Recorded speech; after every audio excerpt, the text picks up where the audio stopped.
প্রিয় দর্শক, বাংলা কথা লাইভে সকলকে স্বাগতম। বাংলা কথা, আমাদের কণ্ঠে আপনার কথা। বাংলা কথা সঙ্গতির কথা বলে, অসঙ্গতির কথা বলে, মানুষের কথা বলে। আর সেই জন্য আমাদের সঙ্গে সংযুক্ত থাকতে আমাদের ইউটিউব চ্যানেলটি এবং ফেসবুক পেজটি লাইক করুন, সাবস্ক্রাইব করুন। আমাদের আজকের লাইভের বিষয়বস্তু 5ই অগস্ট পরবর্তী অবৈধ ইউনূস সরকারের সাথে ভারতের বর্তমান সম্পর্ক। আর এ নিয়ে আলোচনা করবার জন্য আমাদের মধ্যে উপস্থিত রয়েছেন একজন বিশেষ অতিথি, রজত ভরদ্বাজ মুখার্জি, ইনচার্জ পররাষ্ট্র বিষয়ক বিভাগ, বিজেপি, পশ্চিমবঙ্গ, ভারত। দাদা নমস্কার, স্বাগতম আমাদের অনুষ্ঠানে। আশা করি আপনি ভালো নমস্কার। আছেন। আপনাকে আপনাকে নমস্কার, এবং আমার বাংলাদেশের অগণিত ভাই বোন তাদের সালাম, রমজানের শুভেচ্ছা। মূল আলোচনায় যাবার পূর্বে আমি একটা বিষয় জানতে খুবই আগ্রহী। আমরা জানি আপনি রাজনীতির সাথে সম্পৃক্ত এবং সে কারণে আমরা এর আগেও বাংলাদেশ সম্পর্কে আপনাকে বিভিন্ন অনুষ্ঠানে কথা বলতে দেখেছি। রাজনীতির বাইরেও আমি কোনো না কোনো ভাবেই হোক জানি কিংবা শুনেছি যে বাংলাদেশের সঙ্গে আপনার একটি গভীর আত্মিক সূত্রিতা রয়েছে, সংযোগ রয়েছে, কোথাও একটা গভীর আত্মিক ভালোবাসা রয়েছে। সেই বিষয়টা সম্পর্কে আগে আমরা একটু শুনি, তারপরে আমরা আলোচনার মূল বিষয়বস্তুতে চলে যাব। দাদা। হুম ঠিকই শুনেছেন। বাংলাদেশের সাথে একটা গভীর আর্থিক সম্পর্ক, নিবিড় সম্পর্ক যাতে বলে, এই মাটি আমার 14 পুরুষের ভিটে মাটি, পবিত্র পুণ্যভূমি। এবং বাংলাদেশের মাটিকে আমি মানে আমার কাছে প্রাতঃস্মরণীয়, এবং প্রতিদিন আমি তাকে কল্পনা করে প্রণাম করি। বিষয়টা হচ্ছে যে আমাদের দর্শকেরা বা আমার যারা ভাইয়েরা আছেন, ভাই বোনেরা, তারা অনেকেই জানেন না বাংলাদেশের সাথে আমার ডাইরেক্টলি সম্পর্কটা কি। তারা জানেন যে আমি somehow eternally connected. Thing is that যে বরিশালের ঝালকাঠি জেলা, নলচিপি উপজেলা, সেখানে মানপাশা নামে এক বিখ্যাত বাজার আছে। এই মানপাশা, জামুরা, গুপ্তেরহাট, হ্যাঁ, এগুলো সরমহল, এই জায়গাগুলো নিয়ে আমাদের একটা জমিদারি ছিল। আর আগেকার দিনে তো জমিদারি সবারই ছিল, কারণ জমি বেশি মানুষ কম।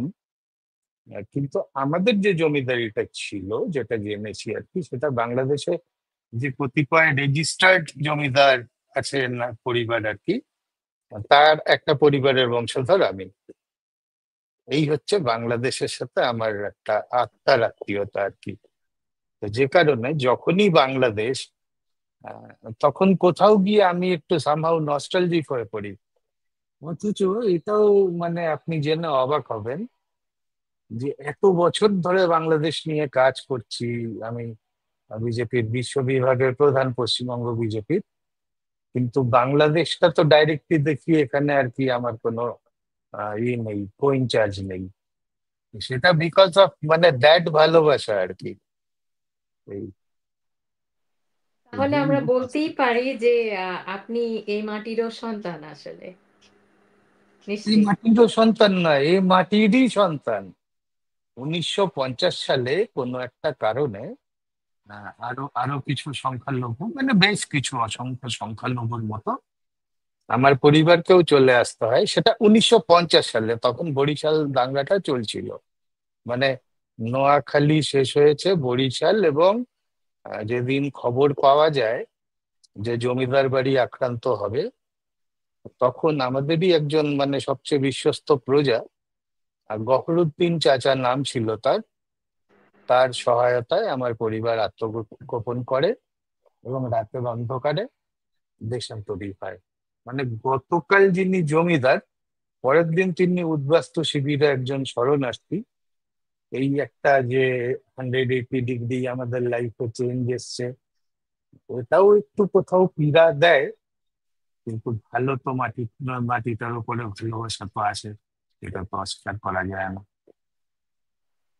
তাহলে আমি বলতেই পারি যে বাংলাদেশের ভালোতেও যেমন আপনার ভালো অনুভব হয়, খারাপ হলেও মন্দ হলেও সেটাতে আপনার কষ্ট লাগে। অর্থাৎ এদেশেরই একজন সন্তান হিসাবে আপনার একটি মতামত রয়েছে, চিন্তা রয়েছে, ফিলোসফি রয়েছে, আম একটা হাইপোথিসিসও থাকতে পারে এবং প্র্যাকটিক্যাল ওপিনিয়নও থাকতে পারে। সেটার উপরে বেস করেই আমি আমাদের আলোচনার মূল বিষয়বস্তুতে চলে যাব। প্রথমে দাদা আপনার কাছে যে জিনিসটা জানতে চাই তা হচ্ছে, আপনি এতক্ষণে তো মানে খুব ভালোভাবেই অবগত যে 5ই অগস্ট আমাদের দেশে কি ঘটনা ঘটে গেছে। সেই ঘটনাটাকে অনেকে ছাত্র জনতার অভ্যুত্থান বলতে চেয়েছে, পরবর্তীতে অনেক মানুষ এটিকে জঙ্গি অভ্যুত্থান বলতে চাইছে, একটি মৌলবাদী শাসন কায়েমের ষড়যন্ত্র বলতে চাইছে।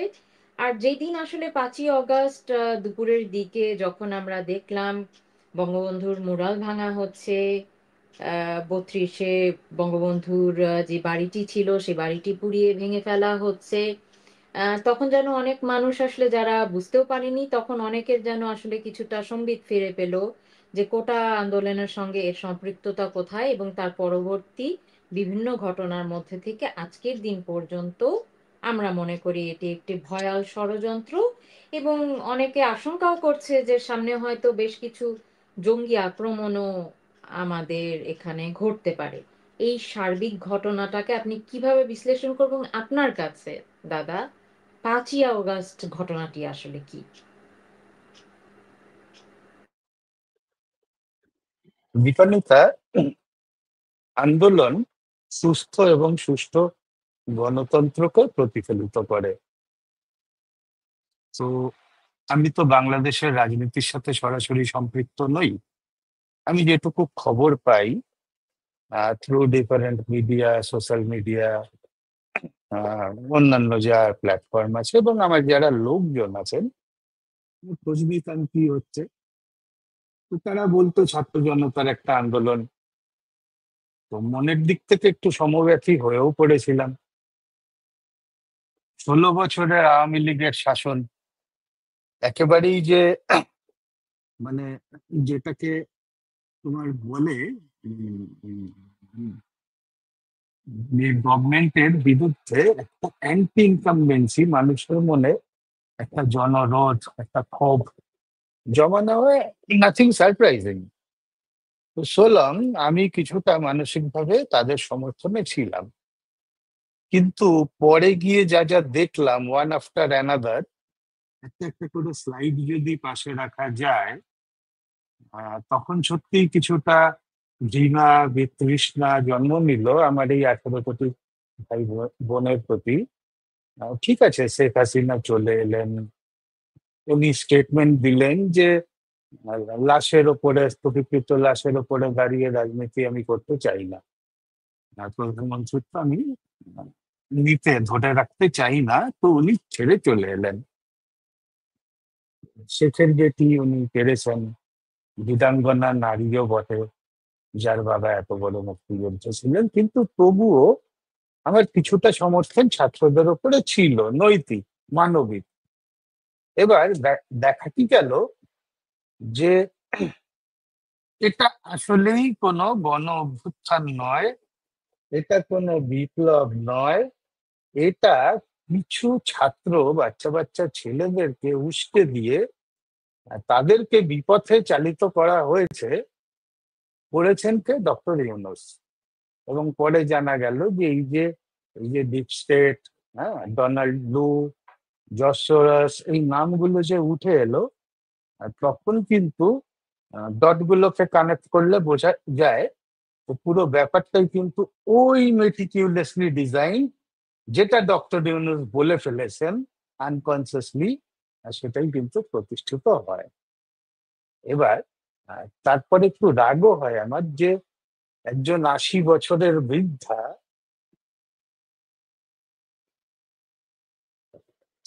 আমাদের প্রত্যেকের বাড়িতেই মা, ঠাকুমা, জেঠিমা, পিসিমা এরকম অশীতিপর বৃদ্ধা থাকেন, তো তার অন্তর্বাস নিয়ে এত হই হুল্লোড় করা, তখন সত্যিই কিন্তু আমার মনে একটা প্রশ্নবোধক চিহ্ন তৈরি হয়ে গিয়েছিল যে এরা কি আদৌ ছাত্র?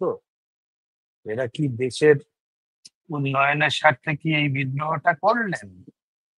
পরে গিয়ে তো ওয়ান আফটার অ্যানাদার আমরা জানতে পারলাম যে না না না, এটা কোনো বিদ্রোহ ছিলই না। কিছু বাচ্চা টাচ্চাদেরকে উস্কে মাঠে নামিয়ে দেওয়া হয়েছিল যে তোমরা বড় বীর হবে, তোমরা একদম গুলির সামনে বুক চিতিয়ে দাও, নিজের বুক এগিয়ে দাও, বুক পেতে দাও, তোমরা গুলি খাও, তোমরা মরো, আমি 84 বছর বয়সে এসে প্রধানমন্ত্রীর আসনটা অলঙ্কৃত করি। তো উনি সবকিছুর মাস্টার মাইন্ড। এবং আজকের দিনে মানে আমার ওনার প্রতি, আমি আমি ভাষা সন্ত্রাস করি না, তাই খারাপ ভাষা ব্যবহার করব না। ওনার মুখটাও আমার কাছে একটা কেমন যেন অভিশপ্ত মুখ, যে একটা মানুষ গোটা বাংলাদেশ এবং তার 18 কোটি জনগণকে 6 মাসের মধ্যে ছাড়খাড় করে দিলেন।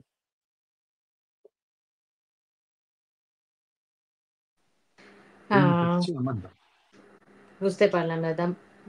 বর্তমান ওনার সরকারকে আসলে অবৈধ সরকারই বলা হচ্ছে, কেননা সংবিধান অনুযায়ী আসলে এই সরকারের কোনো ইন্টারিম সরকার সরকার বলে কোনো কিছু আসলে হয় না।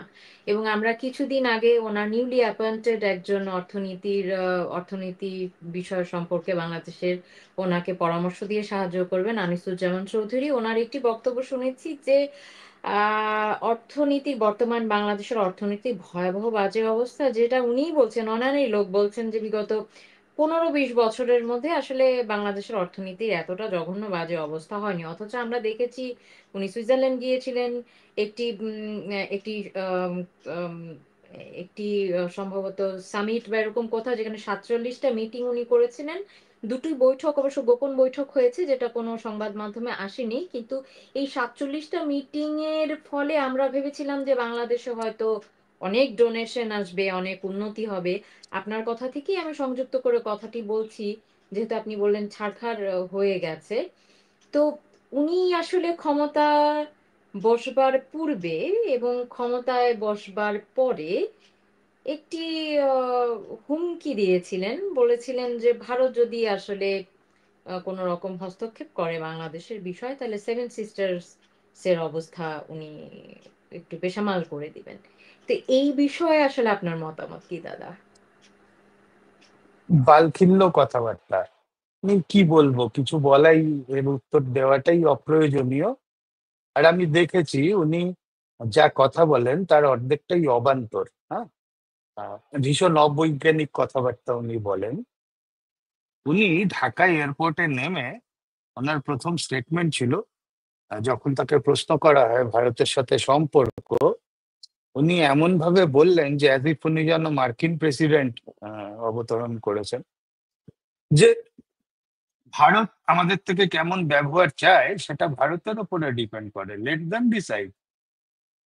ভারত যা চাইবে আমরা ঠিক তাই ফিরিয়ে দেবো বলেই উনি একটা সেভেন সিস্টার্স স্টেটস এইসব বলে বসেন। কিন্তু ভারত প্রপারলি কোনো উত্তর দেয়নি। ভারত সরকার তো ভীষণ টলারেন্স, মানে টলারেন্ট, তাদের টলারেন্স অনেক হাই। তো আমি ডক্টর ইউনুসকে বলতে চাই যে আপনি কিভাবে নোবেল পেয়েছেন, বা এইসব ইতিহাস কেন টেনে আনবো, আমি বর্তমান নিয়ে কথা বলি। আপনি শান্তিতে নোবেল পেয়েছেন, আর আপনি বাংলাদেশটাকে 6 মাসের মধ্যে শান্তির মরুদ্যান বানিয়ে দিলেন। গোটা বাংলাদেশ খুঁজে কোথাও 1 ইউনিট শান্তি খুঁজে পাওয়া যায় না, কেউ বেঁচে নেই। 18 কোটি জনতা প্রতিদিন মরছে। তো একজন মানে বয়সকালীন ভীমরতি তো হয়, তো ওনার বয়সটা কমও নয়। তো তাই ওনার এই রোগটাকে, মানসিক রোগটাকে আমি খুব একটা অসম্মান করব না, স্বাভাবিক। কিন্তু উনি মানসিক রোগী। উনি মানসিক রোগী না হলে সূর্যকে টর্চ লাইট দেখাতেন না। তারপরে কিন্তু আমরা এটাও দেখেছি যে উনি বিবিসির একটা ইন্টারভিউতে উনি বলছেন যে আরে ভারত তো আমাদের ন্যাচারাল অ্যালাই, ভারতের সাথে সম্পর্ক খারাপ করার কোনো সুযোগই নেই, there is no option left. একটাই অপশন যে ভারতের সাথে সুসম্পর্কটা রাখতেই হবে। একটা মানুষ কতটা, এটাকে ডিপ্লোমেসিও বলবো না, এটাকে মিথ্যাচার বলবো, একটা মানুষ কতটা মিথ্যাচারী হলে এরকম 180 ডিগ্রি ডিগবাজি খেতে পারেন। That is the thing. আর একটা প্রশ্ন আমি মিস করে গেছিলাম, আমার একটা ফোন আসছিল ইম্পর্টেন্ট। আর সেটা আপনি আমাকে জিজ্ঞেস করেছিলেন বঙ্গবন্ধুর মুরাল ভাঙা। আমি আমি না এটাকে, আমি দেখুন কাউকে জানোয়ার বললে শুনতে খারাপ লাগবে, কিন্তু সেই পার্টিকুলার টাইমে সেই বাচ্চা ছেলেগুলো যারা নিজেদেরকে সকল ছাত্র বলে দাবি করছিল, যারা ব্যক্তিগত স্বার্থ চরিতার্থ করার জন্য এই কুকাজে লিপ্ত হয়েছিল। বঙ্গবন্ধুর প্রতিকৃতি ভাঙবে কেন? কেন? আরে আমি ওনার ওনার ফিলোসফি সাবস্ক্রাইব করতেও পারি, নাও করতে পারি, choice is mine. Here is the beauty of গণতন্ত্র, here is the beauty of democracy. এইরকম একটা জায়গায় দাঁড়িয়ে কেউ আওয়ামী লীগকে পছন্দ করছে না, nothing wrong in it, nothing unnatural. কিন্তু তা বলে বঙ্গবন্ধুর প্রতিকৃতিকে ভাঙা, তার উপরে ইউরিনেট করা, উম, এটা সভ্য সমাজে এদেরকে মানুষ বলা হয় না, এরা চতুষ্পদ। এরা মানবতার পক্ষে অভিশাপ, এরা সভ্যতার পক্ষে অভিশাপ। এদের আমি মানুষ বলে গণ্যই করি না। আমরা বরাবরই একটি কথা সকল সময় শুনে থাকি, যখনই আওয়ামী লীগ আহ, সরকারি দলে সরকার গঠন করেন, ক্ষমতায় থাকেন, প্রশাসনে থাকেন, যে আওয়ামী লীগ ভারতের কাছে বাংলাদেশকে বিক্রি করে দেয় এবং ভারতের অনেক হস্তক্ষেপ থাকে, অ্যাজ ইফ ভারত বাংলাদেশ ভারতের অঙ্গরাজ্য, অথবা ভারতই আসলে বাংলাদেশকে পরিচালনা করছে। এই বিষয়টাকে আপনি আপনার রাজনৈতিক দৃষ্টিভঙ্গি থেকে কিভাবে ব্যাখ্যা করবেন দাদা? ওনারা আবার অখণ্ড ভারতে অন্তর্ভুক্ত হতে চাইছেন, বুঝলেন? এই যে বারবার করে ভারত পরিচালনা করছে, ভারতের আগ্রাসী মনোভাব, আরে তোমরা মানছো কেন? তোমার দেশটা তো তুমি চালাচ্ছ, মানছোটা কেন? মানবে না, বন্ধ করে দাও। তুমি একবার তুমি ভারত বিরোধী স্লোগানিং করে জাতিকে উত্তেজিত করে তুলবে, ভারত বিদ্বেষী করে তুলবে, আর পর মুহূর্তে তুমি মেল করবে যে চাল পাঠান, ডাল পাঠান, পেঁয়াজ পাঠান। বন্ধ করো, দুটো তো চলবে না। আর হতেও দেবো না, এগুলো পাবলিক ডোমেনে এনেও দেবো। অলরেডি পোস্ট শেখ হাসিনা এরা আমরা কিন্তু 2 লক্ষ মেট্রিক টন চাল আমরা বাংলাদেশকে দিয়ে ফেলেছি, 8 বার, এই 25-27-এর ব্রেকআপে, ইফ নট মোর। তাহলে এটা বন্ধ করো। তাহলে তোমাদের ভারতের ধিতা লাগে কেন? Stop it, plain and simple. আমরা এবারও বাজেটে বাংলাদেশকে 120 কোটি টাকা অনুদান দিলাম, মানে একদম মানে নো রিফান্ডেবল অনুদান। তো ইট রিভিলস যে কি করে ভারত পাশে দাঁড়াচ্ছে, ভারত হেল্প করছে। তা না হলে আপনি বলুন, একটা ছোট্ট রাষ্ট্র, তার রাষ্ট্রপ্রধান শেখ হাসিনা উনি যতদিন ছিলেন, বাংলাদেশের জিডিপি ভারতের থেকে হাই ছিল। উনি কত বড় ভিশনারি! আজ থেকে 20-25 বছর আগে ওনার মাথায় এই প্রোগ্রাম চলে এসছে, যেটা পরে সারা পৃথিবীতে ছড়িয়েছে, যে দেশকে প্রকৃত উন্নয়নের পথে নিয়ে যেতে গেলে women empowerment is a mandatory. We need to focus on women empowerment. এবার এই যে টেক্সটাইল ইন্ডাস্ট্রিটা, এটা কাদের জন্য এত বড় হয়েছে বাংলাদেশে? বিকজ অফ উইমেন পাওয়ার। কারণ মেয়েদের হাত ছেলেদের থেকে শেষ হয়, আর মেয়েদের যেটা দৈনিক মজুরি এটাও তুলনামূলক একটু কম হয়, আর যেহেতু পুরুষের শারীরিক সক্ষমতা বেশি। এই জায়গাটাকে শেখ হাসিনা ইউজ করে এত মহিলাকে জীবিকা অর্জনের একটা সুযোগ করে দিলেন। তাদের একটা বলার মতো চাকরি হলো, দৈনন্দিন জীবনে শান্তি হলো, ইন্ডাস্ট্রিটা এত বড় হয়ে গেল, এবং জিডিপি ভারতের থেকে হাই। তো তাহলে বলুন, ওনার যোগ্যতাকে প্রশংসা না করে উপায় আছে?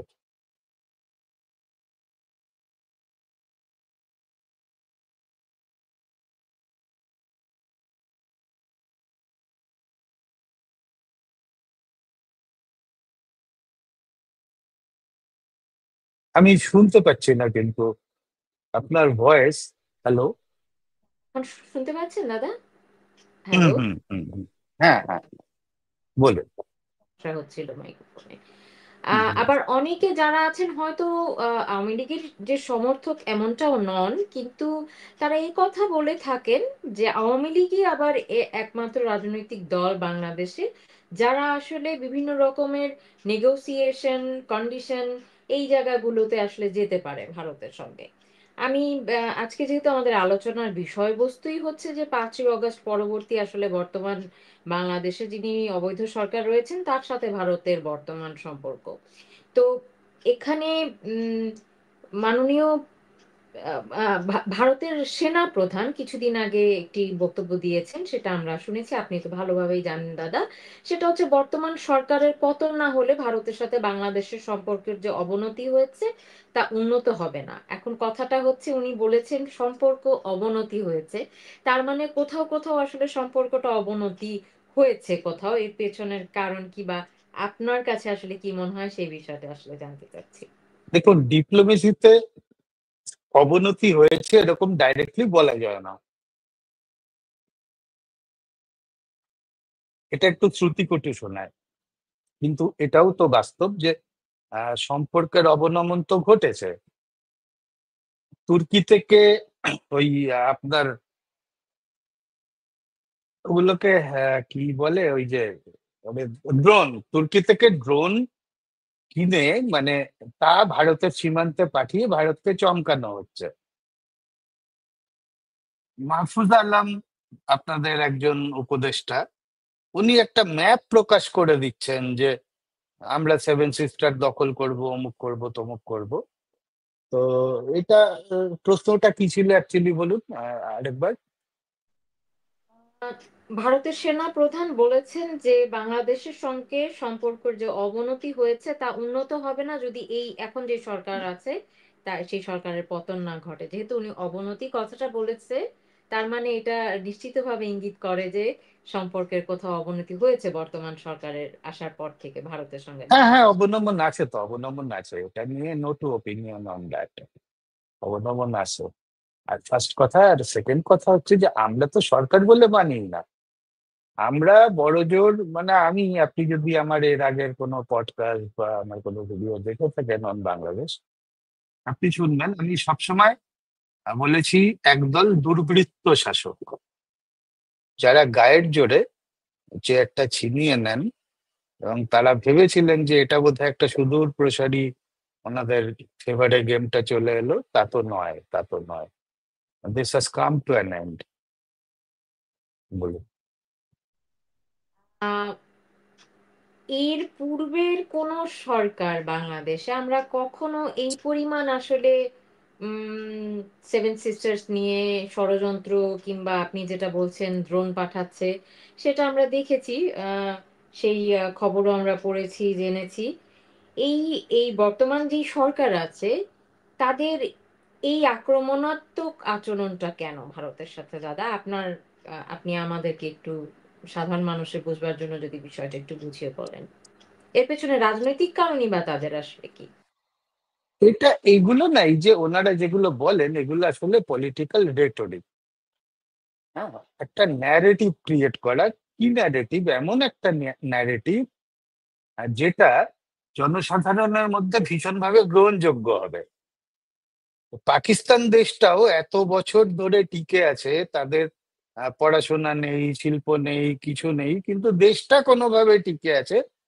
কারণ দেশটার মূল agenda, one point agenda, Bharat বিদ্বেষ। এখন তো বাংলাদেশের যারা তথাকথিত দুর্বৃত্ত শাসক, তারা তাদের হারিয়ে যাওয়া বাবাকে খুঁজে পেয়েছে। তো এখন তাদের মানসিকতা যেটা আছে পাকিস্তানের, সেই মানসিকতাটাই তো এখন বাংলাদেশ ইম্পোর্ট করছে। তো এদের দুজনের চিন্তা ভাবনা একটা অ্যালাইনমেন্ট থাকবে, এর মধ্যে সারপ্রাইজিং কিছু তো নেই। এর মধ্যে পররাষ্ট্র উপদেষ্টা তৌহিদ ওনার কিছু কথাবার্তার প্রেক্ষিতে ডক্টর এস জয়শঙ্করের একটি বিবৃতি আমরা বিভিন্ন আন্তর্জাতিক মিডিয়া মাধ্যমে শুনতে পেয়েছি যে উনি বেশ বিরক্তির সঙ্গে বলেছেন যে it is just a farce, it's just, ওনার কাছে মনে হয়েছে যে এটা একটা পরিহাস, কেননা তিনিই বলছেন যে না আমাদের সঙ্গে ভারতের সম্পর্ক ঠিক আছে, সবকিছু ভালো আছে। আবার উনি বলছেন কিছুক্ষণ পরেই অভিযোগ, তো তখন উনি বললেন যে ইট ইজ রিডিকুলাস, একদম এই কথাটাই বললেন যে এই তারা বলে যে সম্পর্ক ভালো আছে, আবার কথায় কথায় তারা ভারতের আসলে দোষ দেন। আম, তো এই বিষয় সম্পর্কে তিনি আসলে অভিযোগ করেছেন, অভিযোগও ঠিক না, বিরক্তি প্রকাশ করেছেন ডক্টর এস জয়শঙ্কর। এই বিষয় নিয়ে আপনি কিছু বলেন দাদা। এই যে বলে না যে ওই বালখিল্য আচরণ আর কি। ছোটবেলায় আমি খুব ধনী ছিলাম, আমার নিজস্ব রেলগাড়ি ছিল, আমার হেলিকপ্টার ছিল, পার্সোনাল এয়ারক্রাফট ছিল। তো যখন আমি বালক আর কি, বালক না বালক আর কি, কম বয়স, তো তখন আমি খুব ধনী ছিলাম। কিন্তু আজকে যখন বড় হয়েছি, ম্যাচিউরড হয়েছি, জীবন যুদ্ধে মাঠে নেমেছি, তখন বুঝতে পারি যে না, আমি ধনী নই, আমি একজন মিডিয়কার মধ্যবিত্ত। তো এরা হঠাৎ করে এই বাঁদরদের হাতে চেয়ার টেয়ার পড়ে গেছে। আর কখনো বলছে শীতকাল, কখনো বলছে গরমকাল, কখনো বলছে সূর্য উঠছে কেন, ভারত সরকার জবাব দাও, কখনো বলছে আমাদের দেশে মশা এত বাড়লো কেন, মোদী সরকার জবাব দাও, ভারতের চাল, ভারতের কিছু করার নেই, আমরা হাসি এগুলো নিয়ে। আহ, বুঝতে পেরেছি দাদা। আপনি একটু আগে বলছিলেন বিবিসি বাংলায় একটি ইন্টারভিউ দিয়েছিলেন মোহাম্মদ ইউনুস, এবং সেখানে তিনি বলেছেন যে ভারতের সঙ্গে আসলে সম্পর্ক খারাপ হওয়ার কোনো কারণই নেই, এটি একটি অপপ্রচার করেছে, এবং কারা অপপ্রচার করেছে উনি একটা ইঙ্গিত করেছে, যদিও আমরা আসলে বুঝতে পারিনি যে উনি আসলে কাদেরকে মিন করেছে। এবং উনি বলেছেন যে মোদিজির সঙ্গে তার কথা হয়েছে এবং সবকিছু খুব ঠিকঠাক। আহ খুব কনফিডেন্টলি উনি এই বিষয়টা বলেছেন, এবং বলেছেন যে ভারত প্রতিবেশী রাষ্ট্র, সম্পর্ক খারাপ হওয়ার কোনো সম্ভাবনাই নেই।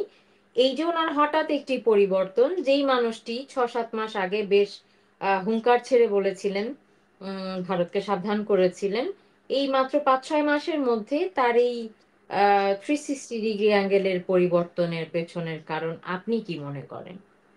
উনি তো রিয়েলাইজেশন, রিয়েলাইজেশন, এটাই লাইফের রিয়েলাইজেশন।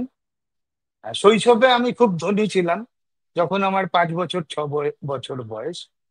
আর যখন 50-এ উপনীত, আমি বুঝতে পারি যে আমি অ্যাকচুয়ালি কি। ধনী তো দূরের কথা, আমি একজন সাধারণ মধ্যবিত্ত, রাইট? এই সেন্সটা আমার কবে হলো, যখন ম্যাচিউরিটি এলো।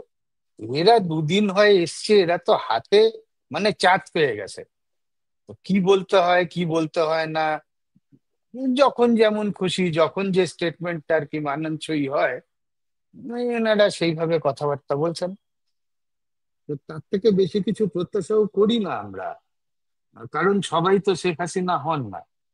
আপনি বলুন, আমি কাউকে ছোট করছি না, বাংলাদেশটা আমারই দেশ, হ্যাঁ।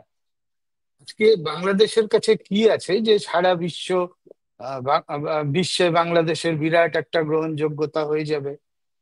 তেমন তো কিছু নেই কোথাও তো, যে আপনারা খুব চ্যাম্পিয়ন, কিছু তা না। তেমন কিছু না, কিন্তু আপনার দলে একটা মেসি ছিল, আপনার দলে একটা মেসি ছিল, মেসি ছিল বলে মাঠে 2-2.5 লক্ষ আর কি দর্শক হয়ে যেত গ্যালারিতে। মেসিটা হচ্ছে Sheikh Hasina, she made the difference. আর আজকে আমরা সেই জায়গাটা কি অস্বীকার করে বসলাম? তো বাঁদরের হাতে দেশ চলে গেছে, আর কিছু করারও নেই। এটাও কিন্তু একদিক থেকে আমি বলবো ব্লেসিংস ইন ডিসগাইজ। এই ঘটনাটা ঘটলো বলে কিন্তু আজকে বাংলাদেশের সাধারণ মানুষ অ্যাপেল টু অ্যাপেল যে কম্পারিজন, এটা করার একটা সুযোগ পাচ্ছেন। তা না হলে তো মনেই হতে পারতো যে ইস, কি মিস হয়ে গেল, আমরা একটা নোবেল লরিয়েট, একটা রাষ্ট্রনায়ক রাষ্ট্রপ্রধান পাচ্ছিলাম, তো সেটা পেলাম না।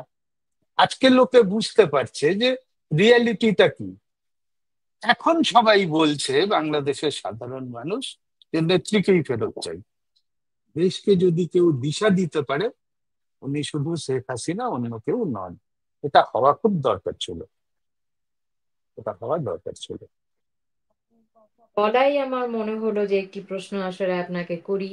আমরা বিগত প্রায় 15-20 দিনের অধিক একটি গুঞ্জন শুনতে পাচ্ছি যে মাননীয় প্রধানমন্ত্রী শেখ হাসিনা প্রত্যাবর্তন করবেন, তিনি ফিরবেন, এই হয়তো আসছেন কিংবা আসবেন, এরকম কি বেশ কিছু কথাবার্তা, এবং আমাদের আমাদের দেশের যিনি সেনাপ্রধান তার একটি হুঙ্কার আমরা শুনতে পেয়েছিলাম।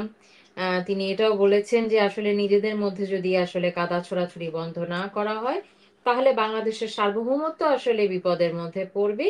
এবং অনেকে বলছে যে আসলে উম, আহ, উনি কি কোনো রকমের কোনো স্টেপ নেবেন কিনা, মাননীয় প্রধানমন্ত্রী দেশে ফিরবেন বলে, যেহেতু তিনি আসলে এই মুহূর্তে ভারতে রয়েছেন আমরা জানি। এই তথ্যটি আসলে কতখানি সত্য দাদা? উনি কি আসলেই, আমরা যে গুঞ্জনটি শুনতে পাচ্ছি সেটা কতখানি সত্য ওনার প্রত্যাবর্তনের? দেখুন, এটা না একটা সর্বোচ্চ লেভেলের ডিপ্লোমেসি, যার পার্ট নেত্রী স্বয়ং, আমাদের প্রধানমন্ত্রী মোদিজি, জয়শঙ্করজি, ডোভাল সাহেব। ভারতের যে সিক্রেট এজেন্সি গুলো আছে, সিক্রেসি মেনটেন করার জন্য তাদের খুব সুনাম। যেমন মোসাডের মতো অর্গানাইজেশন কোনো সাকসেস পেলে সেটাকে আবার ফলো করে বলে, মানে বিশ্বকে চেনাই যে আমাদের চিনে রাখো, আমরা কত পাওয়ারফুল। ভারতের যে সরকারই থাকে না কেন, এটা আমাদের নীতি না, আমরা আমাদের কৃতিত্ব গুলোকে একটু লুকিয়ে রাখি। তো এই গোয়েন্দারা তারা স্টেপ নিচ্ছেন, মানে অজিত ডোভাল নিজে আছেন। তো কোনো কিছুই কিন্তু বেরিয়ে আসা সম্ভব না, যেটা সিক্রেট সেটা সিক্রেট। এমন হতেই পারে যে আগামীকাল সকালে ঘুম থেকে উঠে খবর পেলেন, আরে সাংঘাতিক ব্যাপার, ঢাকায় কয়েক লাখ লোক জমা হয়ে গেছে, নেত্রী ফিরেছে। এমনটাই হবে কিন্তু, হ্যাঁ। আর কিভাবে হবে, কবে হবে, এটা একটা মিলিয়ন ডলার কোয়েশ্চেন। এরকম ফোন আমি সারাদিনে, ফোন হোয়াটসঅ্যাপ প্রচুর পাই। তো এটা, তো ধরুন আমি একটা ওয়াইল্ড ওয়াইল্ড একটা পারসেপশন, এটা ছাড়া তো আর কিছু একদম স্পেসিফিক ডেট বলা সম্ভব না। কবে যাবেন, কিভাবে যাবেন, কি রঙের শাড়ি পরে যাবেন, হাতে কি ব্র্যান্ডের ব্যাগ থাকবে, এগুলো বলা যাবে না। কিন্তু আহ, আপনি যদি একটু মনে করেন যে আমাদের কবিবর নজরুল ইসলাম এক যুগ আগে উনি লিখে গেছেন যে ওই বিজয়ের কেতনরে কাল বৈশাখীর ঝড়, তোরা সব জয়ধ্বনি কর, তোরা সব জয়ধ্বনি কর। আজকে আমরা চৈত্রে পড়লাম, বৈশাখটা কবে? এটাই উত্তর। বাংলাদেশে কাল বৈশাখী ঝড় আসছে, এবং বাংলাদেশের লক্ষ লক্ষ জনতা এক জায়গায় সমবেত কণ্ঠে তারা স্লোগানেরিং করবে, আর চোখের জলে ভাসি না, এসে গেছে হাসিনা। খুব তাড়াতাড়ি হয়ে যাবে, hopefully hopefully by end of March or April. আমাদের কিছু সোশ্যাল মিডিয়া ইনফ্লুয়েন্সার লাইক, আমি তরুণ দাকে এই পডকাস্টে পেয়েছিলাম এর আগে একদিন, খুবই পছন্দের মানুষ আমার। তো উনি প্রচুর রিসার্চ করেন এগুলো নিয়ে। আর একজন প্রথিতযশা সাংবাদিক, 3 দশক কাটিয়েছেন উনি সাংবাদিকতায়। তো খুব রিসার্চ করেন, করে উনি অনেক কিছু খুঁজে বের করেন, আমি ফলোও করি সুযোগ পেলে, ওনার নিউজটা শুনি। 80% তো মেলে, 80% মেলে। কিন্তু উনি তো অনেক আগের থেকেই বলছিলেন মার্চে ফিরবেন, মার্চে ফিরবেন, প্র্যাকটিক্যালি হতেও চলেছে সেটাই। আমিও সেটাই বিশ্বাস করি যে if not March it is April, not beyond that. তো এগুলো তো আমরা নিজেদের যেটা স্পেকুলেশন থাকে সেটা ওয়াইজ করে বলা যায়, উনি ফিরছেন। আমরা ইন্ডিয়া টুডের একটি নিউজেও আসলে জানতে পেরেছি গতকালকে, যেখানে রাবি আলম নামে একজন নিশ্চিত করেছেন যে প্রধানমন্ত্রী আসলে প্রধানমন্ত্রীর পদমর্যাদাতেই বাংলাদেশে ফিরবেন। এবং ট্রাম্পের একটি টুইট আমরা আজকে সারাদিন ধরে দেখতে পেয়েছি, যেখানে তিনি স্পষ্টতই জানিয়েছেন যে Sheikh Hasina would return as PM in Bangladesh.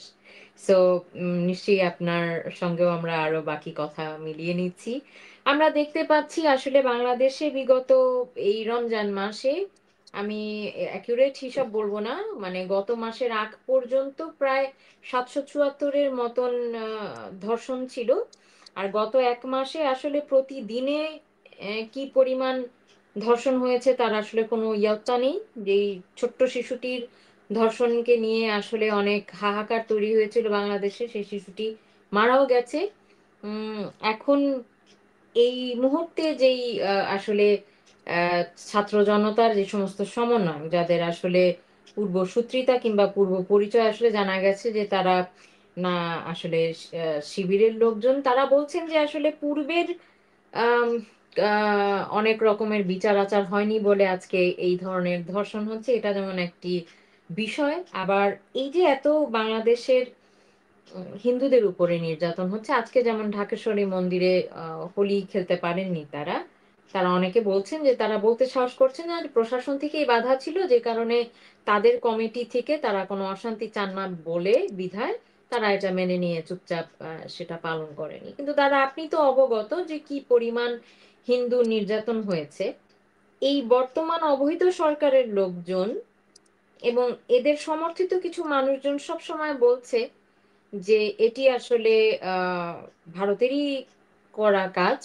Bharat Awami লীগের সঙ্গে একযোগে এই জিনিসগুলো করছে বাংলাদেশে অস্থিরতা তৈরি করে রাখবার জন্য। এই বিষয়টা আসলে আপনি কিভাবে দেখছেন? আপনি কিছু বলুন এই বিষয় নিয়ে।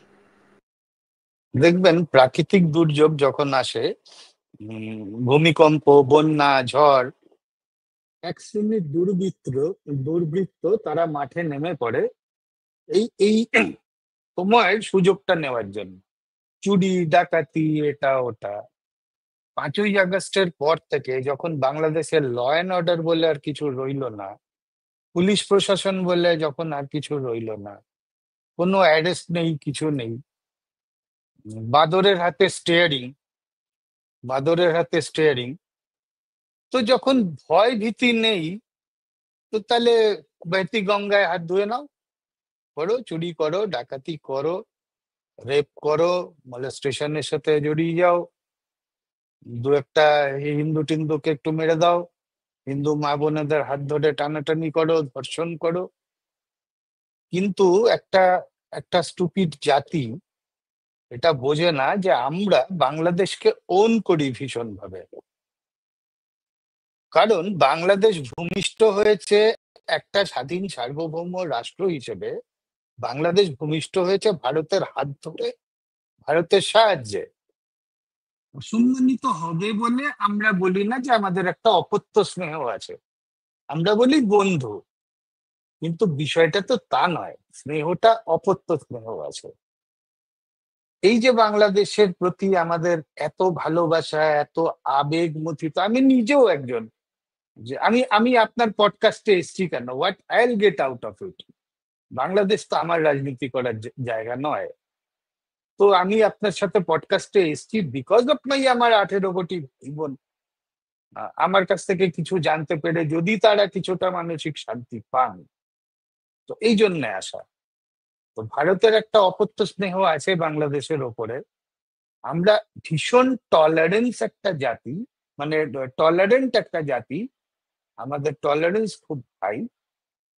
কিন্তু যদি হিন্দুদের ওপরে অত্যাচার করা হয় না, তাহলে কিন্তু মন মানসিকতা একটু আমাদেরও পাল্টাবে।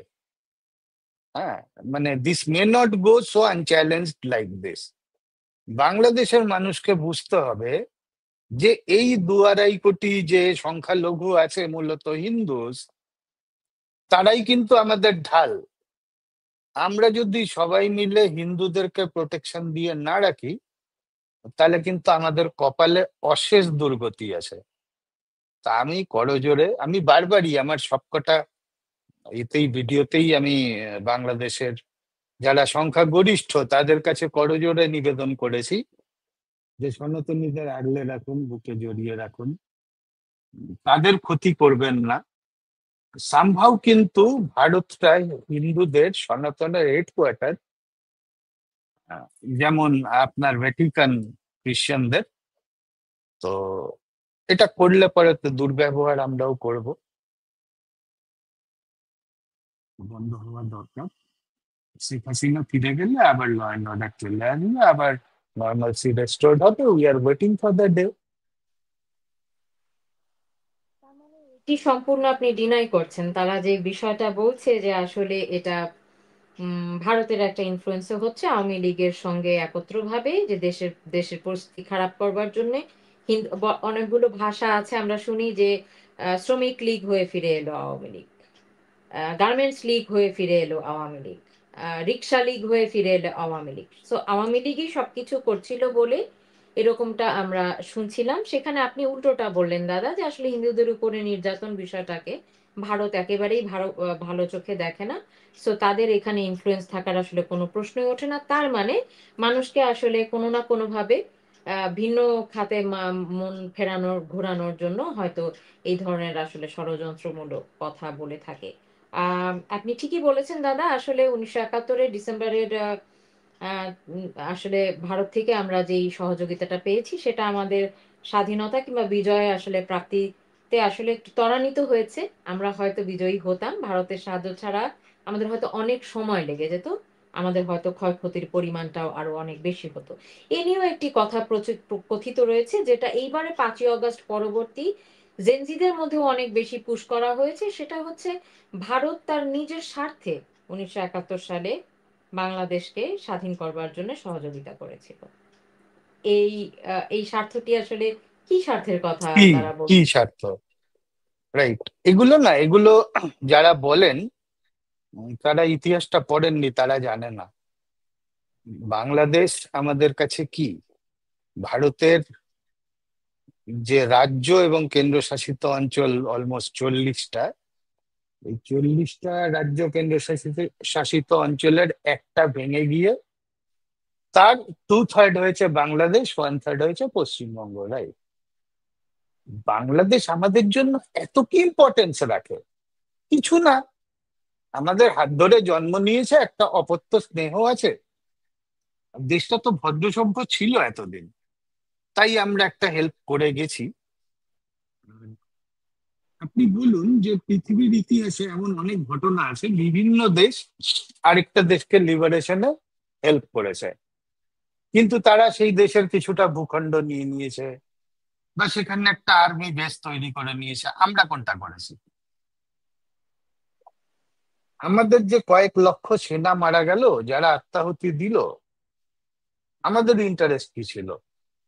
প্র্যাকটিক্যালি ভারতের পয়েন্ট অফ ভিউ থেকে দেখলে বাংলাদেশের কিছুটা মাটি তো আমাদের দরকার। এই যে চিকেন নেকটা এত ভালনারেবল হয়ে আছে, চিকেন নেকটা তো সেদিনও ছিল। আমরা চাইলে তো এই শর্তে বাংলাদেশকে লিবারেট করতে পারতাম যে হ্যাঁ ঠিক আছে, তোমার স্বাধীনতায় আমি সাহায্য করছি, টাকা দিচ্ছি, সব করছি, কিন্তু এইটুকু, এই 10% আমি নিয়ে নেবো। আমরা তো করিনি। 2 কোটি বাংলাদেশি ভারতে থেকেছে দিনের পর দিন, মাসের পর মাস। আমরা কি কখনো সেই কোটা দিই? দিই না। এই যে বললাম যে আপনাদের স্বাধীনতা সার্বভৌমত্বকে খুব সম্মান করি, করেও একটা অকথ্য স্নেহই আছে যখন দেশ টু দেশ এই পার্সপেক্টিভে দেখা হয়। আর ভারত নিজের স্বার্থে, স্বার্থটা কি একটু ওনাদের ওনাদের বলতে বলুন। আমরা ঠিক জানি না স্বার্থগুলো কি। তবে এটা তো অবশ্যই যে বাংলাদেশকে স্বাধীন করা আমাদের জন্য কোনো ক্ষতির কারণ হবে না, এটা মাথায় ছিল বলেই তো আমরা বাংলাদেশের লিবারেশনে এইভাবে ঝাঁপিয়ে পড়েছিলাম, যে আমাদের ক্ষতি হবে না। আর পাশের বাড়িতে, আমার পাশের বাড়িতে যদি অনেক দাহ্য পদার্থ মজুত করে রাখা হয়, কেরোসিন বা অমুক তমুক মোম এই ওই, আমি তো অবজেকশন রেজ করব। আমি তো বলবো যে রেসিডেন্সিয়াল এরিয়া, আপনি এখানে রাখতে পারবেন না। কারণ পাশের বাড়িতে আগুন লাগলে তো সেই আঁচ আমার আমার ঘরে আসবে। আমি আমার দেশের অভ্যন্তরীণ সুরক্ষা নিরাপত্তা নিয়ে চিন্তিত হব, কনসার্ন হব, nothing wrong in it, nothing wrong in it. তো বাংলাদেশ লিবারেট হয়েছে, হ্যাঁ ঠিক আছে, আমাদের কোনো ক্ষতি নেই, উই ডিড হেল্প। কিন্তু যারা বলছেন ভারতের স্বার্থে, কি স্বার্থ? ইলিশ মাছ? They are all stupid, nothing to say. মাননীয় প্রধানমন্ত্রী শেখ হাসিনার নেতৃত্বে যে সময় বাংলাদেশ চলছিল তখনও আসলে এই পরিমাণ ইলিশ মাছ যায়নি, যেটা এবার ভারতে গিয়েছে। সেই বিষয় সম্পর্কে নিশ্চয়ই আপনি অবগত, কিন্তু তারা বলেছিলেন এবার গরিব দুঃখীরা 200-300 টাকা ইলিশ মাছ খাবে। সেই বাস্তবতা যদিও আমরা দেখতে পাইনি।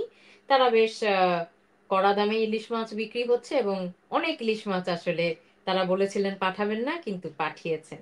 দাদা, আপনি চিকেন নেক সংক্রান্ত বিষয়ে কথা বলার জন্য বর্ডার এবং সীমান্ত নিয়ে আমার কিছু আলোচনা রয়েছে আপনার সঙ্গে।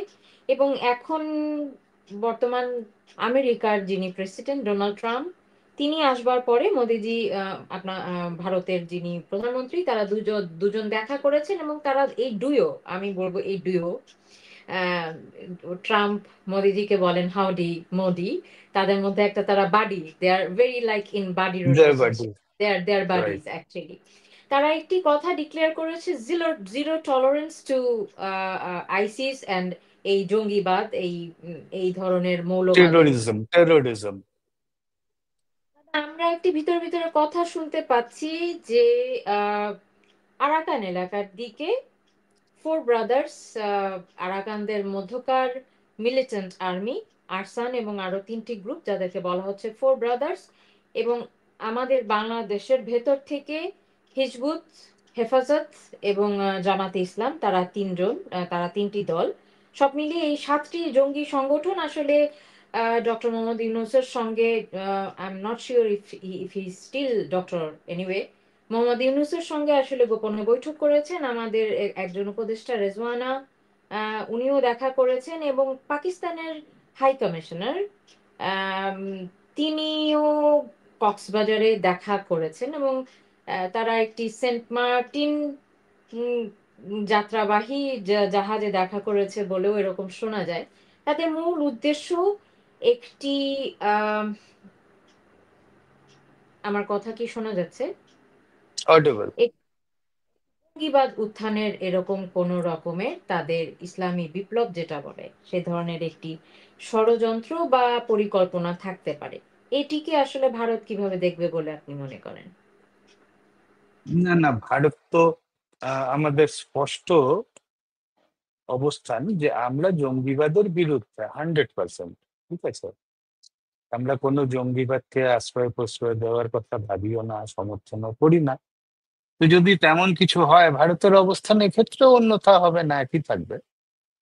আর যদি আপনি জানেন এটা যে একটা যখন জয়েন্ট হচ্ছিল, প্রেস কনফারেন্স, তখন একজন প্রশ্ন করেন বাংলাদেশের এই যে বর্তমান অচলাবস্থা নিয়ে।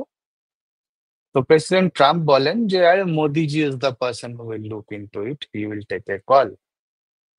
ভারত বাংলাদেশের হান্ড্রেডস অফ ইয়ার্স এর টাই আছে, কিনশিপ আছে। তো যাই হোক, তা নয়, উনি হয়তো এটাই করেছেন। বাংলাদেশ তো আমাদের ভেতরেই ছিল। আমার পাশের বাড়িতে আগুন লাগলে আমার বাড়িটা তাতে এফেক্টেড হবে, তো এই স্টেপ তো আমি নিজে নেব, এর জন্য তার কারো মানে আমি পঞ্চায়েতের পারমিশন নিতে যাব না। আমার বাড়িটা তার আগুনে যদি জ্বলেই গেল, আমি কি তারপরে যাব লোকাল ইয়ের কাছে, বডির কাছে বলতে? তো ঠিক আছে, তাও ট্রাম্প বলেছেন he stood by India, he stands by India, he will take a call, কোনো সমস্যা নেই। একটা জিনিস বলি আপনার মধ্যে দিয়ে, মাধ্যমে, আপনার এই সুন্দর প্ল্যাটফর্মের মাধ্যমে আমার বাংলাদেশি ভাই বোনেদের, যে সোলং আমাদের দেশে একটা কংগ্রেস সরকার ছিল, অনেক ইকুয়েশনস আছে যেগুলো আর আমি এখানে বলতে চাই না, ধর্ম টর্ম ইত্যাদি অনেক কিছু ছিল। তো অনেক অনেক তোষণ করা, অমুক করা, তমুক করা। তো ভারত অনেক বিষয়ে আর কি রক্ষণশীল থাকতে বাধ্য হতো, কারণ ইতিপূর্বে যে সরকাররা ছিলেন তাদের মন মানসিকতা সবটাই ভোট ব্যাংক পলিটিক্স, এই জন্য অ্যাপিজমেন্ট, এই জন্য সবকিছু। কিন্তু যখন থেকে বিজেপি সরকার এসছে, আজকের ভারত কিন্তু আগের ভারত না। মোদিজি যে স্কুলে পড়াশোনা করেছেন, উনি তো অনেক কৃতি ছাত্র, আর আমি একই স্কুলের একজন মনোযোগী ছাত্র। তো আমরা কুকুরের লেজ সোজা করায় সময় নষ্ট করি না, আমরা লেজটাকে সোজা করে দিই। মোদিজিও এক্স্যাক্টলি একই ধারণা, একই ফিলোসফি পোষণ করেন। তো এখন যদি কোনো জঙ্গিবাদ ভারতের এগেনস্টে কাজ করে, তাহলে এই যে পাকিস্তানে আননোন পার্সন যে গানম্যান মেরে দিচ্ছে, এটা বাংলাদেশে শুরু হয়ে যাবে, সুবিধে করতে পারবে না। পাকিস্তানের বেলুচিস্তানের প্রবাবলি বেলুচিতে ট্রেন হাইজ্যাক হয়েছে এরকম ঘটনা আমরা শুনতে পাচ্ছি, শুনেছি, ইনফ্যাক্ট এটার ধারাবাহিকভাবে নিউজও হচ্ছে। হ্যাঁ, ট্রাম্প বলেছেন, এবং আম, এটা একটা ডুইও প্রজেক্ট বলে আমি বিশ্বাস করি। আহ, এরকম কথা শোনা যাচ্ছে যে মোহাম্মদ ইউনূসকে হয়তো চলে যেতে হবে, চলে যাওয়ার আগে উনি আসলে এই ক্ষতিটুকু সাধন করে দিয়ে যেতে চাচ্ছেন, বাংলাদেশকে খুব বাজেভাবে অস্থিতিশীল এবং জঙ্গি উত্থান করে উনি যেতে চান, যেটা আসলে সামাল দিতে সমস্যা হবে। এবং তাতে আপনি ঠিকই বলেছেন, ওনারা আসলে ভারতকেও অস্থির করতে চাচ্ছে এই সমস্ত কর্মকাণ্ডের মধ্য দিয়ে। দাদা, আমাদের লাইভের একেবারে শেষে চলে এসেছি আমরা।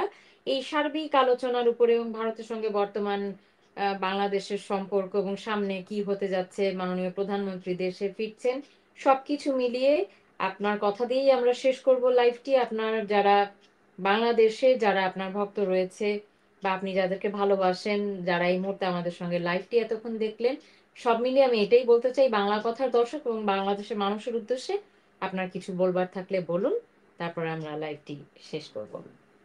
আমি একটা কথাই বলবো, যে এ লড়াই মাটির লড়াই, এ লড়াই আমি ছাড়ছি না।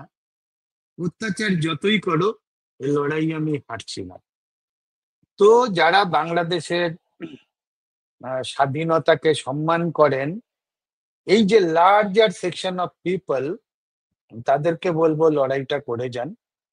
পূবের আকাশে তাকাবেন, দেখতে পাবেন সূর্যটা, মুক্তির সূর্য কিন্তু দেখা যাচ্ছে। আর একটু সময় লাগবে, সূর্যটা ব্রাইট হবে। লড়াইটা চালান। আর আমি সেই ছোট বাচ্চাগুলোকে বলবো যাদেরকে ইউনিস অ্যান্ড গ্যাং ভুল বুঝিয়ে যারা এরকম ডিরেল্ট করেছে, আমি তাদেরকে, সেই বাচ্চা ছেলেগুলোর উদ্দেশ্যে বলবো যে দেখো, দেশের উন্নয়ন হলেই তোমার উন্নয়ন। তো কোনোভাবে দেশের সম্পদের ক্ষতি করো না, গণভবন কে ধ্বংস করে তোমরা নিজের ক্ষতি সাধন করেছো, এটা অন্য কারো করোনি। বঙ্গবন্ধুর মুরাল ভাঙা, প্রতিকৃতি ভাঙা, মেট্রো রেল স্টেশন নাকি ভেঙেছে, আগুন টাগুন দিয়েছে, তো তারা বুঝতে পারছে না, তাদেরকে বিপথে চালনা করা হচ্ছে, ক্ষতি তো তারা নিজের করা হচ্ছে। তো তাদেরকেও বলবো যে সামনে ভোট আসতে পারে, হতে পারে, যদি আমরা মনে করি শেখ হাসিনাই প্রধানমন্ত্রী, আমি অফিসিয়াল পাওয়ারে আছে, কারণ শি নেভার টেন্ডার্ড আর রেজিগনেশন করে নিলেন। তো তোমরা যে যে দলই করো না কেন, গণতন্ত্রের বিউটি হচ্ছে বহুত্ববাদ, প্লুরালিজম। যখন নির্বাচন আসবে তখন দেশের স্বার্থে, তোমার নিজের স্বার্থে, তোমার পরিবারের স্বার্থে ভোটটা কিন্তু নৌকায় দিয়ে আসবে। তারপরে তুমি বিএনপি করো, আরো কি ওই ন্যাশনাল কি পার্টি একটা হয়েছে, ওদের সমন্বয়কদের, বকলমে ডক্টর ইউনূসের, সেসবও করতে পারো, কিন্তু যেদিন ভোট আসবে, ভোটটা গিয়ে আওয়ামী লীগকে দেবো। এই বার্তা। ভালো থেকো, তোমাদের সুদিন আগত প্রায়। আমি দেখতে পাচ্ছি, তোমরাও পূবের আকাশে তাকাও, দেখতে পাবে সূর্যটা উঠছে। অসংখ্য অসংখ্য ধন্যবাদ আপনাকে এবং আপনার এই প্ল্যাটফর্মের মাধ্যমে শুধু দর্শক বৃন্দদের, আমার ভাই বোনদের অসংখ্য ধন্যবাদ। আপনাকে অসংখ্য ধন্যবাদ দাদা, আপনার গুরুত্বপূর্ণ সময় আপনি দিয়েছেন এবং আমাদের বাংলা কথা প্ল্যাটফর্মে আপনি এসেছেন, সেজন্য আপনাকে আমরা ধন্যবাদ ও ভালোবাসা এবং শ্রদ্ধা জানাই। সুপ্রিয় দর্শক, আপনারা যারা এতক্ষণ লাইভটি দেখলেন, তাদের উদ্দেশ্যে একটি কথাই বলতে চাই। আসলে দাদার কথার মাধ্যম দিয়ে বোঝাতে চেয়েছেন যে আসলে ভারত আমাদের প্রতিবেশী রাষ্ট্র। পাশের বাড়ির প্রতিবেশী আসলে তার প্রতিবেশীর কখনো খারাপ অমঙ্গল চায় না। এর মধ্যে আসলে সেরকম যে স্বার্থের সম্পর্কই থাকতে হবে একজন আরেকজনকে সাহায্য করবার জন্য, বিষয়টা তা নয়। আর তার থেকেও বড় কথা, বাংলাদেশে এই মুহূর্তে আমরা যে আশঙ্কাটা করছি কিংবা দুঃসম্ভাবনার কথা ভাবছি, জঙ্গি হামলার কিংবা সেরকম ধ্বংসযোগ্য হওয়ার, সেটা হওয়া থেকে দেশকে প্রতিরক্ষা করবার জন্য, রক্ষা করবার জন্য সম্মিলিত জনশক্তি সবচেয়ে বড় শক্তি। এর থেকে আর বড় শক্তি হয় না, সেটা 1971-এ আসলে আমরা প্রমাণ করেছি। কেননা আমরা নিরস্ত্র মানুষরা শুধুমাত্র বঙ্গবন্ধুর ডাকে খালি হাতেই নেমে গিয়েছিলাম এবং আমরা বিজয়ী হয়েছি। হ্যাঁ, ভারত আমাদেরকে সাহায্য করেছে, এটা সত্য, কিন্তু বাংলার মানুষের, বাংলাদেশের মানুষের সেই সাহস রয়েছে। সুতরাং আমরা পারি, সেটা প্রমাণিত। তাই আপনারা প্রত্যেকে যদি সোচ্চার হন, এই মৌলবাদের উত্থান, জঙ্গিবাদের উত্থানকে আসলে আমরা রুখে দিতে পারি। আর বলবো আরেকটি কথা, জয় বাংলা আসলে বাংলাদেশের স্লোগান, কোনো নির্দিষ্ট দলের স্লোগান নয়। বঙ্গবন্ধু বাংলাদেশের নেতা, বাংলাদেশের জাতির পিতা, উনি কোনো নির্দিষ্ট দলের আসলে সম্পত্তি নয়। সেজন্য আমি যে কথাটা বলে সব সময় আমাদের লাইফ শেষ করি, জয় বাংলা, জয় বঙ্গবন্ধু। জয় ভারত, জয় নরেন্দ্র মোদী। ভারত বাংলাদেশ কিনশিপ অমর থাকুক।